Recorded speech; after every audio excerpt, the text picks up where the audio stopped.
Aujourd'hui, je vais te montrer comment changer positivement ta vie, comment changer plus généralement le monde qui t'entoure. L'objectif que je voudrais que tu te fixes, c'est de sortir d'un certain mal-être pour enfin avoir une vision à long terme de ta vie et enfin savoir par quoi commencer pour la changer.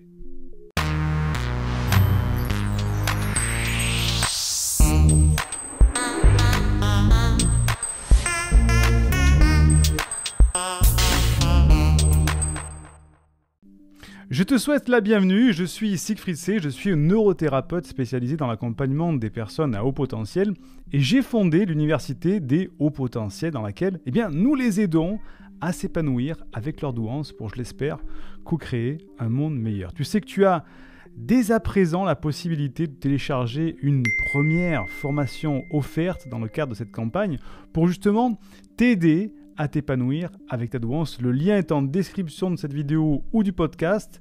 Fais-le maintenant si tu veux changer ta vie. Alors, je te disais, je te faisais une belle promesse au début. Mais attention, comme dans toutes les promesses, il y a une limite. C'est pas pour tout le monde.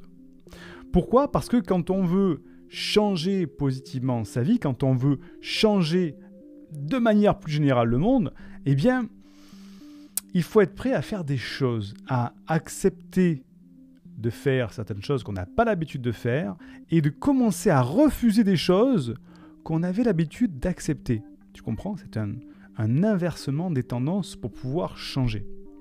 Et aujourd'hui, tu as peut-être des angoisses dans lesquelles tu te dis « je ne suis pas comme les autres, je ne fonctionne pas de la même manière que les autres ne me comprennent pas, j'ai l'impression d'être carrément à côté de la plaque, ça me génère des peurs par rapport à moi, ma vie, mon avenir, mon entourage, ma famille, mes enfants peut-être. » Et tout ça, ça te met dans une sorte de frustration permanente de te dire « mais est-ce que je vais enfin un jour pouvoir m'aligner, trouver ma vie, ma voie en tant que haut potentiel, si c'est ton cas, bien sûr, ou si c'est le cas d'une personne de ton entourage que tu es en train d'aider, comme tes enfants, par exemple. » Et tout ça, ça peut te mettre parfois dans une certaine colère, mais une colère un petit peu passive, une colère dans laquelle tu vas te dire « oui, je suis en colère, ça m'énerve, mais je ne sais pas par quoi commencer, en fait. » Justement, il y a un problème. L'option numéro 1, c'est que tu continues comme ça et que tu te dises en mode passif, faux passif, ça peut pas durer comme ça, je veux faire quelque chose, mais il n'y a rien qui sort parce que tu ne sais pas par quel bout commencer et dans quelle direction aller pour que justement tu puisses t'aligner avec qui tu es vraiment au fond de toi. Et l'option numéro 2, c'est de se dire, effectivement, je suis comme ça a toujours été comme ça, mes parents m'ont toujours dit que j'étais comme ça, que j'étais toujours différent, mais en fait, c'est un fait, je l'accepte, voilà, je baisse les points et en fait ça sera comme ça tout le temps et je pense que j'arriverai jamais à changer, c'est trop dur de changer, c'est pas évident de changer, j'ai pas la force de changer, j'ai pas le courage de changer et je reste comme ça. Et là, solution que personne n'a envie, en tout cas chemin que personne n'a envie d'emprunter, c'est de stagner dans une situation qui ne nous convient pas. Eh bien, justement, si tu as vraiment tous ces problèmes, je vais te parler un petit peu des témoignages qu'on reçoit nous à l'université, et notamment d'un témoignage que je vais te partager, qui va essayer de te faire comprendre justement quelle est notre philosophie pour justement aider les gens, peut-être comme toi, à changer. Et c'est pas un discours marketing en disant « tu vas voir, c'est bien, il faut changer, vas-y, on lève les bras, on tape des mains, ouh !» Non, c'est pas ça. C'est que derrière l'université, derrière cette caméra là qui me filme, où je suis comme ça en face de ma caméra, il y a quand même une université derrière. Il y a des gens qui travaillent. Je ne suis pas seul aujourd'hui, on accompagne des centaines de personnes, et je le dis calmement pour ne pas dire on accompagne des centaines de personnes. Chaque semaine, on reçoit des dizaines d'appels de consultation par téléphone ou de coaching par téléphone. Je le sais, la majorité, c'est moi qui les fais, les appels, donc je sais de quoi je parle. Et je vais te partager un témoignage, et après, je vais te décortiquer pourquoi je te partage ce témoignage. Et c'est pas pour se faire mousser, dire oui, voilà. Tu vois, c'est pas un témoignage de réussite, c'est un témoignage de point de vue d'une personne qui a totalement compris la philosophie derrière l'université de haut potentiel. Donc, on écoute ce témoignage et ensuite je débriefe. vois, donc voilà. Mais en tout cas, je te remercie beaucoup de ta pédagogie, de ta bienveillance Merci. et de ta gentillesse, ta proximité en tout cas avec les gens. Je prends un plaisir à écouter tes vidéos et puis bah voilà, je suis vraiment admirative en tout cas de ton parcours. C'est vraiment bien ce que tu fais parce que en fait, tu aides les gens et tu fais ce que tu aimes et en plus de ça, tu viens en aide aux gens, tu éveilles les gens, la conscience des gens et ça serait vraiment le parcours que j'ai en tête, c'est-à-dire pouvoir aider les gens et en même temps faire ce que j'aime. Donc, tu es vraiment, en tout cas, un exemple pour moi et je pense pour beaucoup de gens. Voilà, je tenais à te Écoute, le dire. j'accepte avec grand plaisir tes compliments parce que ça fait toujours du bien de les entendre de vive voix parce que je suis souvent tout seul derrière ma caméra et Non, non, ça change beaucoup de choses. Avec les tests de QI habituels chez les psys, les machins, t'as fait vraiment, c'est une avancée, quoi.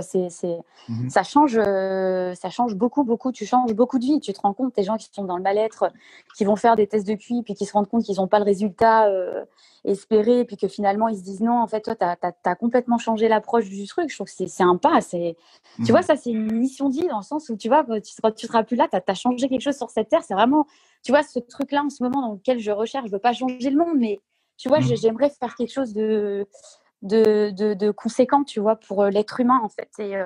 Mais je vais trouver, je vais trouver. Je vais Mais trouver. exactement, Je pars du principe qu'il n'y a rien qui arrive par hasard. Rien n'arrive par voilà, hasard.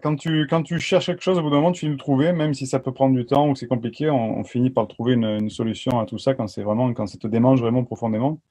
Et Ouais, je ouais, ouais. suis très heureuse que tu aies compris justement toute la mission de l'université que j'ai mis en place, qui correspond exactement à la définition que tu viens de donner. Donc, Mm, tu as fait un bon résumé de l'état ouais. d'esprit qu'il y a derrière tout ça. Non, franchement, je suis vraiment, vraiment fière de voir qu'il y a des gens qui se démènent pour les autres, quoi. C'est super important. C'est ces gens-là, des gens comme toi, des personnes comme toi qui font l'avenir, en fait. Hein.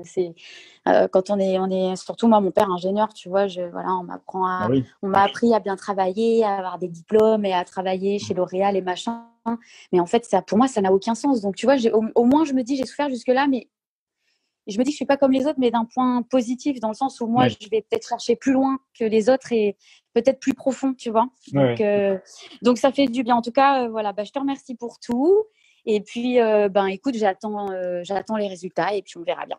Ok, merci à toi aussi, pardon. Et puis, continue à explorer cette voie. Je pense qu'il y a beaucoup de réponses à t'apporter aussi dedans. Et puis, je te dis peut-être à très vite pour la suite derrière. D'accord, ça Je marche. te souhaite une Merci, excellente à journée, bientôt. Sonia. Oui. Au revoir. Belle journée, au revoir, au revoir. Alors voilà le témoignage de Sonia qui m'a donné l'autorisation, bien sûr, de publier ce témoignage. Elle m'a dit, tu peux mettre mon nom, mon prénom. Je préfère mettre que le prénom. Sonia est venue me consulter pour un bilan de détection de la douance. Et à la fin, elle m'a fait ce petit témoignage en aparté pour me remercier de tout ça. Et je trouve que justement, Sonia a compris toute l'essence de l'université. Et j'ai envie de faire cette vidéo justement pour t'expliquer la mission de l'université, la vision de l'université et comment toi tu peux changer positivement ton avenir et, je l'espère un jour, pouvoir changer positivement une certaine facette du monde. Et je vais reprendre quelques points que nous a donné Sonia qui sont très pertinents et je vais juste les mettre en exergue pour que tu comprennes bien. Et Sonia me dit dans ce témoignage qu'elle a fait suite à une bilan de détection, tu apportes toutes ces informations avec... Alors, c'est pas pour me jeter des fleurs, attention, je mets une petite parenthèse, c'est pas pour me jeter des fleurs, c'est vraiment pour transmettre un message. Hein. Sonia me dit, tu apportes tout ça avec de la pédagogie, de la bienveillance et de la gentillesse. Je vais te dire oui, toute ma vie est basée sur de la pédagogie. La pédagogie, c'est mon feu sacré. Apprendre et transmettre, c'est mon feu sacré, c'est ce pourquoi je suis fait, et c'est ce que je fais bien, et je suis heureux de le faire. Donc la pédagogie, avec bienveillance et gentillesse, c'est-à-dire pour vouloir le bien chez les gens. Pas pour les arnaquer, pas pour leur dire de faire un truc qui a peut-être pas marché, mais c'est pas grave, s'ils l'achètent, on verra bien. Non, avec bienveillance. Et je prends toujours comme analogie, parce que je suis père de famille de 2 enfants qui sont jeunes, qui ont aujourd'hui, à l'heure où je fais cette vidéo, qui ont 8 et 9 ans, je suis un petit peu comme un père de famille qui enseigne à ses enfants. Et quand on enseigne à ses enfants, on le fait automatiquement avec bienveillance, parce qu'on veut le meilleur pour ses enfants. On veut surtout pas qu'ils souffrent, et surtout on veut qu'ils aient le meilleur. Et quand j'enseigne autour de moi, je fais ça avec bienveillance parce que je veux le meilleur pour ces gens-là, tout comme moi j'aurais eu besoin de ça au moment où j'en avais besoin dans ma vie. Seulement ça n'existait pas. Bref. Donc, bienveillance, pédagogie, C'est vraiment les mots d'ordre lorsque j'enseigne quelque chose. Et c'est pas vraiment du business pur et dur comme certains pourraient l'imaginer. Sonia me disait aussi dans ce témoignage, tu fais ce que tu aimes et tu éveilles les gens. Éveiller les gens, mais c'est le... Merci Sonia de dire ça. C'est l'éveil des gens. Mon père m'a offert un bijou, enfin c'est un bijou de famille, on va appeler ça, qu'il a fait à ma naissance, dans lequel il y a marqué en latin « Heureux celui qui connaît la nature profonde des choses ». Et c'est quoi? Ça veut dire quoi? Ça veut dire que si tu connais vraiment la profondeur de toute l'explication, de tout le fonctionnement, tout le décor qu'il y a derrière tout ça, eh bien tu t'éveilles et tu es beaucoup plus heureux parce que tu comprends, tu prends de la hauteur sur tout ça. Tu t'éveilles et en ayant de la connaissance, c'est le pouvoir. Pas le pouvoir négatif sur les gens, mais dire je peux faire plus de choses parce que je sais plus de choses, je connais le fonctionnement, donc je peux comprendre le fonctionnement et m'en servir à mon avantage, tout au moins pour m'épanouir. Donc c'est vrai qu'effectivement je fais ce que j'aime, j'adore ce que je fais aujourd'hui, transmettre. C'est ce qui est marqué au plus profond de notre ADN. Notre ADN, il est fait pour naître, se dupliquer, mais surtout avant ça, apprendre quelque chose, et bien l'améliorer et ensuite le dupliquer pour les générations futures. Eh bien c'est ce qu'on fait, moi c'est la pédagogie, c'est apprendre quelque chose, l'améliorer et ensuite le transmettre à tous ceux qui en ont besoin. Donc effectivement c'est cet exemple que je veux transmettre à toutes les personnes qui écoutent, et moi je suis qu'une mascotte de tout ça. Je suis la mascotte de l'université, je ne suis pas un gourou, je ne suis pas je sais pas ce qu'on pourrait dire, bref, je suis là pour être une mascotte, juste pour animer tout ça en fait.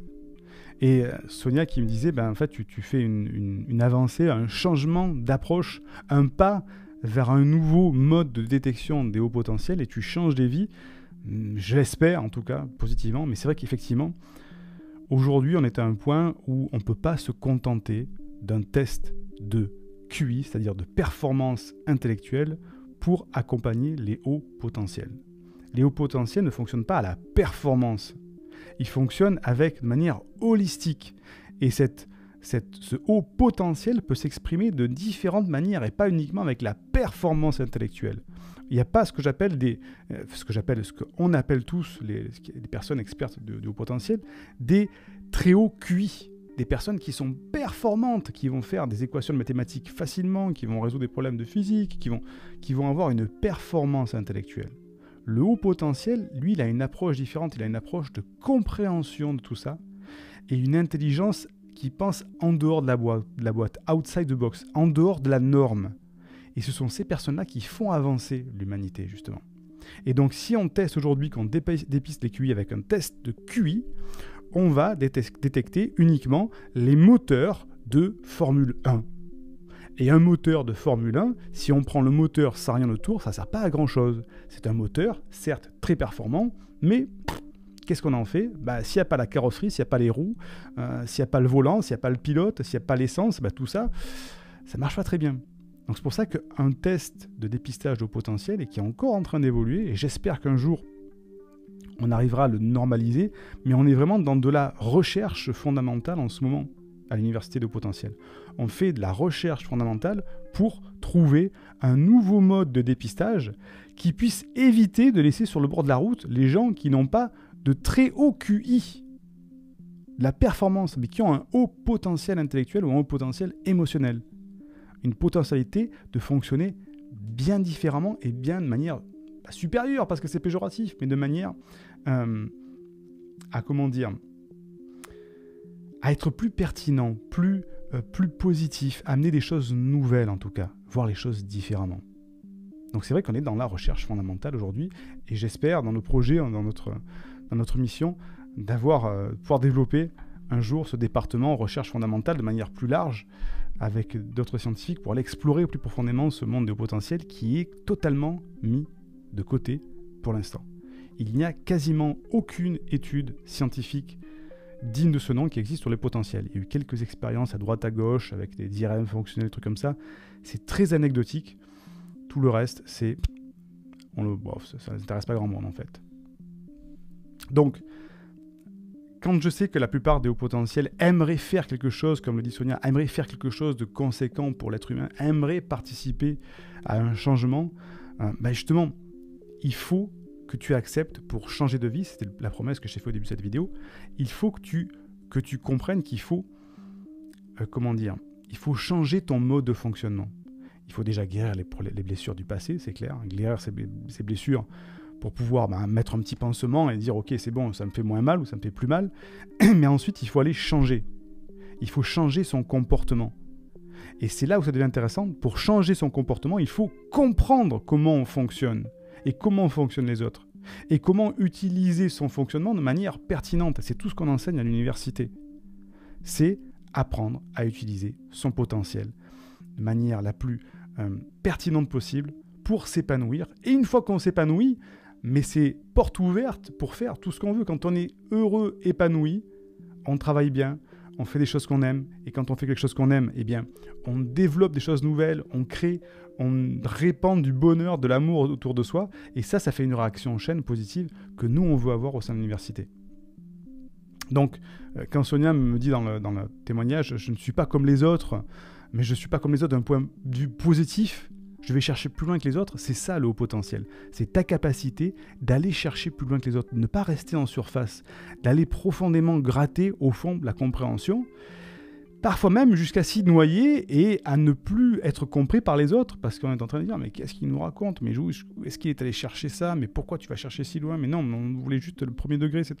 Parce que on va chercher plus loin que les autres d'un point de vue positif. On cherche d'aller vers la vérité, vers le sens profond des choses. Et pour terminer cette vidéo qui est un petit peu longue, parce que on va pas faire ça pendant des heures, je vais te dire juste ce qu'on se dit tous les lundis matins avec mon équipe, l'équipe de l'université. On a une réunion d'équipe tous les lundis matins pour faire le point de ce qu'on va faire pendant la semaine. Et on a dans cette procédure de réunion un moment qui s'appelle Keep Focus, c'est-à-dire on doit garder le focus sur ce qu'on fait, et sur ce focus, on lit 3 paragraphes très courts sur qui sommes-nous, quelle est notre vision, quelle est notre mission. Qui sommes-nous, l'université, je parle, quelle est notre vision, vers quoi on veut aller, et quelle est notre mission aujourd'hui. Donc je vais te lire ça pour venir mettre de la matière à ce que disait Sonia dans le témoignage, et pour que tu comprennes bien.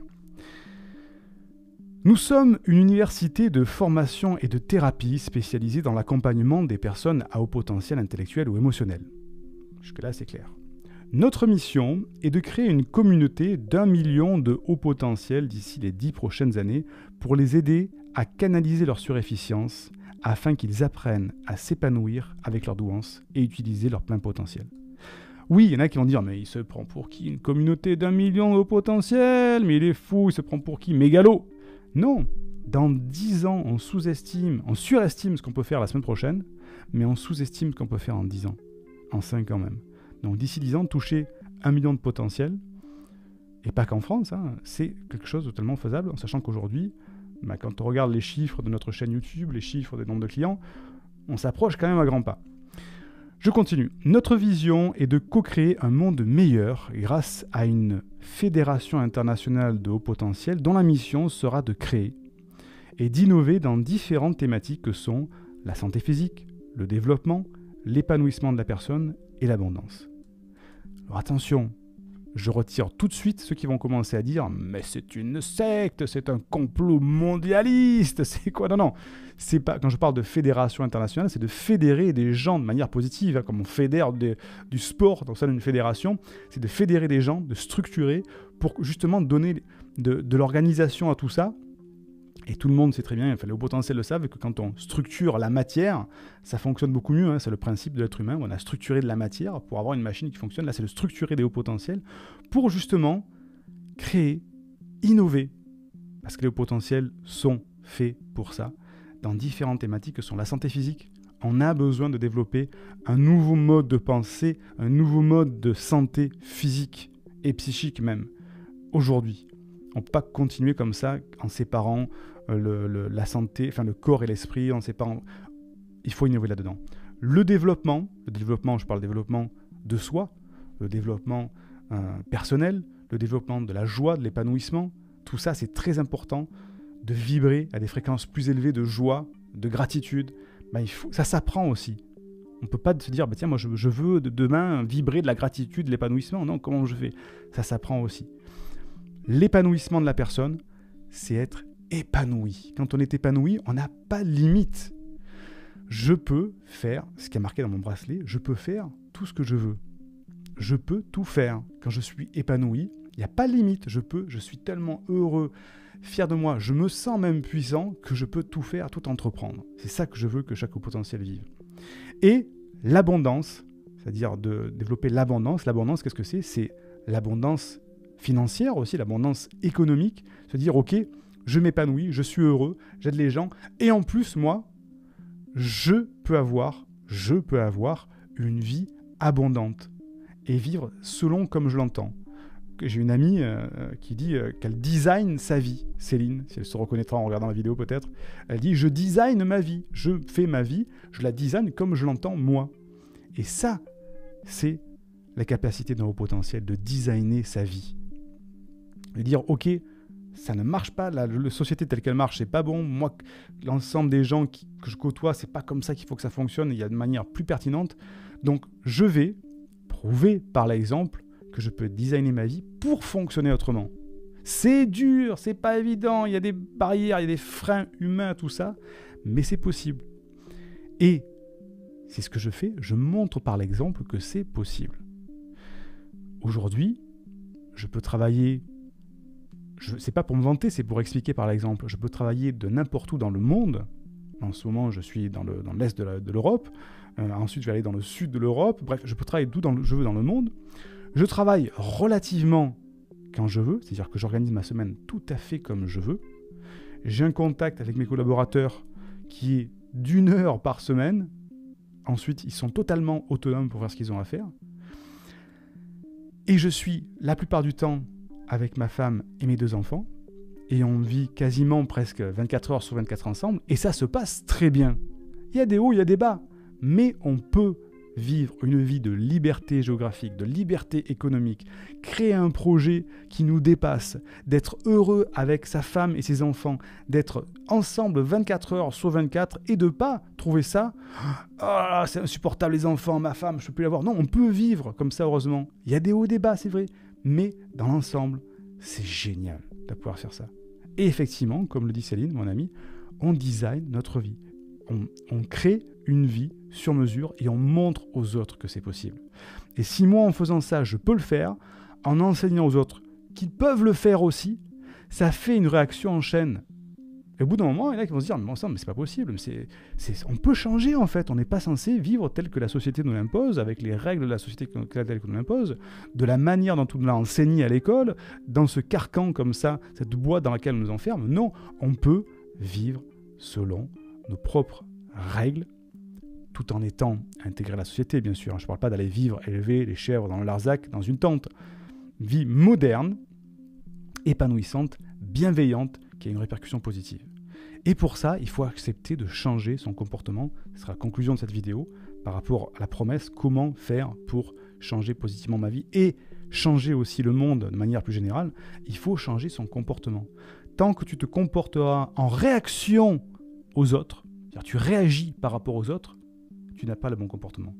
Quand tu agis de manière proactive, que c'est toi qui vas aller de l'avant, qui va changer ton comportement, effectivement, c'est là où tu vas commencer à designer ta vie. Tu ne seras plus en réaction. C'est un petit peu comme si on prend l'analogie avec le sport. Il y en a qui attaquent, qui sont des attaquants, il y en a qui jouent en défense, il y en a qui jouent dans l'attaque, d'autres qui jouent à la défense. C'est pas du tout la même stratégie. En défense, on est toujours en train de protéger pour pas prendre de but, pourvu que je prenne pas de but. Ben là, c'est pas possible de gagner comme ça. Ceux qui sont en attaque, effectivement, parfois ils vont prendre des buts, mais ils vont avoir l'opportunité de mettre des buts eux aussi dedans. Et donc d'avancer, de faire avancer l'équipe. Ben c'est ça, il faut changer de comportement, être proactif, se prendre en main, se former, chez moi ou chez un autre, j'en ai rien à faire. Lire les vidéos, il y a de tout aujourd'hui sur Internet, on a accès à toute l'information, mais il faut se former, il ne faut pas rester en disant « je ne sais pas quoi faire ». Franchement, je ne sais pas par... Non, ben, lis des livres, c'est gratuit déjà. Fais des formations, il y en a qui sont gratuites. Et tout ça va te faire changer ton point de vue, ton comportement, voir que c'est possible de changer et faire des petits changements. Pas se dire, ça y est, Siegfried m'a dit tout changer, je change tout. Non, je change un petit comportement et tiens, je valide que ça fonctionne. Ah ouais, tiens, c'est bizarre, ça fonctionne. Mais si je rajoutais un autre petit comportement en plus, ah ben tiens, j'ai changé ce deuxième comportement, ah, je valide que ça fonctionne aussi. Et petit à petit, tu vas changer tous tes comportements et au bout d'un moment, tu vas devenir vraiment celui que tu es vraiment. Mais il faut accepter de changer. Et souvent, je le dis souvent, nul n'est prophète en son pays. C'est difficile de changer quand on reste dans son contexte. Le contexte social, c'est-à-dire qu'effectivement, tu as une famille, des amis autour de toi qui te voient tel que tu es aujourd'hui à l'instant T, avec tes problèmes, avec tes angoisses, avec tes trucs, qui ne t'iront jamais valider ton changement. Ils vont valider le changement une fois que tu vas revenir. C'est ce qu'on appelle the hero's journey, c'est-à-dire le voyage du héros. Le voyage du héros, il est dans son village, et tant qu'il reste dans son village, tout le monde le regardera comme le petit enfant que tout le monde a connu et qui a évolué, qui est comme ça, mais bon, il ne sortira pas de son cadre. Par contre, le jour où il part de son village, qui va faire un périple, qui rencontre des embûches, qui évolue, qui grandit, qui va trouver une sorte de trésor spirituel, économique, c'est toi qui vois, et qui vient le ramener à son village en disant « Regardez ce que je vous ramène », une nouvelle méthode, un nouveau moyen, quelque chose de nouveau, là tout le monde va regarder en disant « Waouh !» il est parti, il était nul, il a fait tout ce changement, il a traversé tout ça, et maintenant il revient, il est totalement changé, c'est impressionnant, mais comment tu as fait? Ça, c'est ce qu'on appelle changer de comportement, sortir de son contexte, aller explorer des choses. C'est difficile, c'est compliqué, ça prend du temps parfois, mais quand on revient, par l'exemple, on montre qu'on a changé et qu'on peut changer les choses. Donc si tu veux changer positivement ta vie et changer de manière plus générale les choses autour de toi, il faut changer ton comportement, faire différemment, parfois changer de lieu géographique, parfois changer de métier, changer de compagnon, d'amis, quitte à revenir plus tard, mais il faut parfois changer. Et si tu ne peux pas changer géographiquement, c'est changer dans ta tête et dire « Ok, je les vois moins souvent, je côtoie moins ces gens-là, ou je consomme moins de ce type d'informations-là, ou j'écoute moins telle personne, et je vais chercher autre chose de manière intellectuelle et intérieure. » Et à ce moment-là, tu vas changer et tu vas t'épanouir pour aller de l'avant.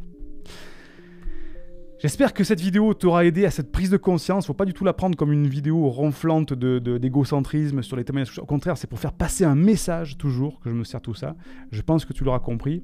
Dis-moi en commentaire justement ce que tu en penses. Quel est ton avis par rapport à ce changement de comportement? Est-ce que c'est facile ou pas facile pour toi de changer de comportement? Et quels sont tes blocages? Tu sais qu'on lit tous les commentaires. Et je te dis merci de m'avoir écouté et à très vite pour la prochaine vidéo. Indique-moi en description à quelle adresse t'as envoyé la formation offerte qui s'intitule « Canalise tes pensées envahissantes et profite de l'instant présent ».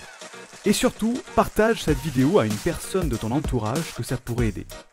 Et n'oublie pas, comme le disait Einstein, la folie c'est de faire toujours la même chose et de s'attendre à un résultat différent. Si tu veux t'épanouir avec la douance, c'est le moment d'utiliser le bon mode d'emploi, celui qui fonctionne avec toi, et de changer pour faire de cette terre un monde meilleur.